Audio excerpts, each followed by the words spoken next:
rusak negara kita. Kalau cara berpikirnya mencampur adukan wewenang. Saya setuju dan DKPP sudah menghasilkan putusan yang katanya ketua KPU-nya melakukan pelanggaran etik berat. Saya ahli di perkara itu. Saya ahlinya KPU. Sebentar. Saya kasih tahu ya. Iya. Saya Semua ikut produk dalam- yang bermasalah pasti Ruli ahlinya. Ini kesimpulannya bukan gua ya, bukan gua ini bukan gua. Jadi semakin banyak sengketa kita dia makin kaya ini. Enggak, ini makin jelas faktanya. Makin tersistematis karena saksinya dia terus. Begini, Pokoknya- ini fakta. Saya dihadirkan dalam persidangan dan Jadi menurut saya DKPP kalah pamornya sama ILC ini. ILC ini bisa menemukan satu poin penting sistematisnya. Bahwa Anda melulu yang muncul. Andalah ahli Membangun argumentasi. Satu, yang kedua ada desainernya di sini lagi. Ini desainernya, ini aktor lapangannya. Ini masuk di catatan. Ini jelas ini hoak Bang Arni.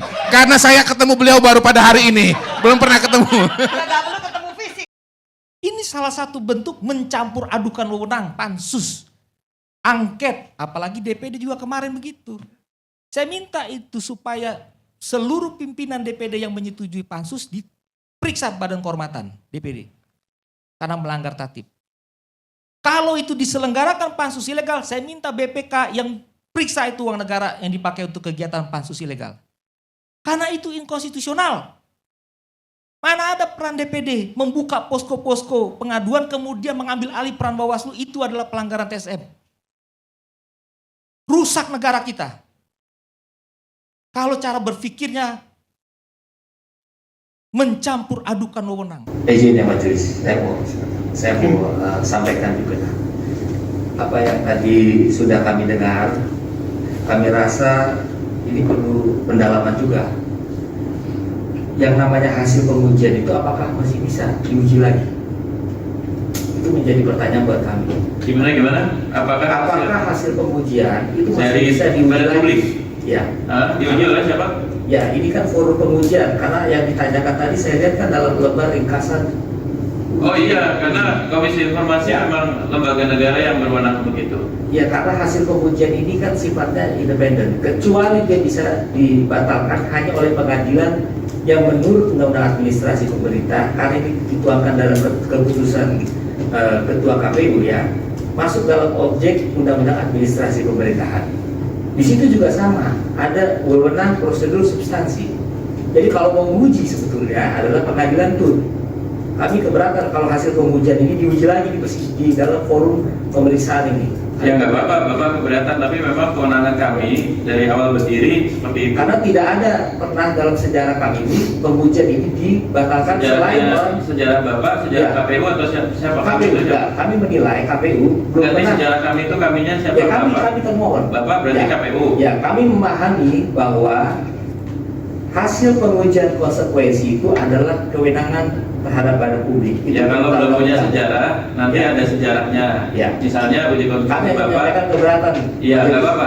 Jadi kalau memang belum pernah ada sejarah KPU, uji konsekuensinya direvisi atau diubah, nanti mungkin ada sejarahnya. Saya bilang mungkin ini nggak pasti. Tapi memang kewenangannya KI atau Komisi Informasi Pusat itu yang menguji uji konsekuensinya. Jadi dia punya kewenangan untuk mentafsir uji konsekuensi. Ya, kami berpedoman pada peraturan undang-undangan yang telah mendelegasikan kewenangan kepada badan publik, karena itu kami keberatan atas Ya, pengujian nggak hasil apa-apa. uji dalam forum. Jadi uji konsekuensi itu adalah hak badan publik untuk memperkuat pengecualiannya. Jadi ini undang-undang memang sangat adil. Dia memberikan hak bagi masyarakat untuk mengetahui, tapi badan publik juga punya hak menolak. Nah, hak tolak itu diperkuatnya lewat uji konsekuensi.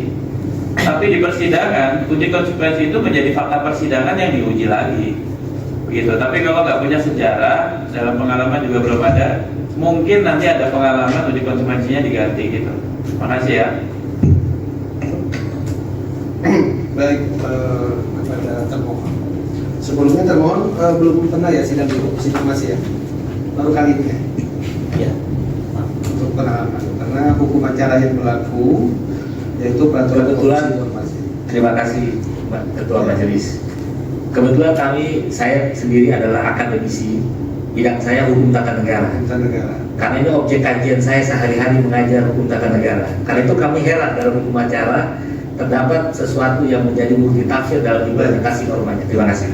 Baik, terima kasih. Saudara sudah menjelaskan, nanti bisa juga saudara tuangkan dalam kesimpulan ya, terkait itu. Tapi sedikit ini majelis coba untuk memberikan edukasi ya, memberikan pemahaman bahwa sengketa informasi ini terjadi karena pemohon tidak mendapatkan informasi dari termohon. Ya karena berbagai alasan ya, karena mungkin penolakan salah satunya dengan alasan informasi yang dikecualikan. Nah, karena alasan informasi yang dikecualikan itu, maka konsekuensinya harus dilakukan uji konsekuensi. Uji konsekuensi itu ada beberapa tahap itu bisa dilakukan. Ya, ada pada saat sebelum persidangan, ada pada saat ada permohonan informasi, atau pada saat sedang dilaksanakan sidang sengketa informasi.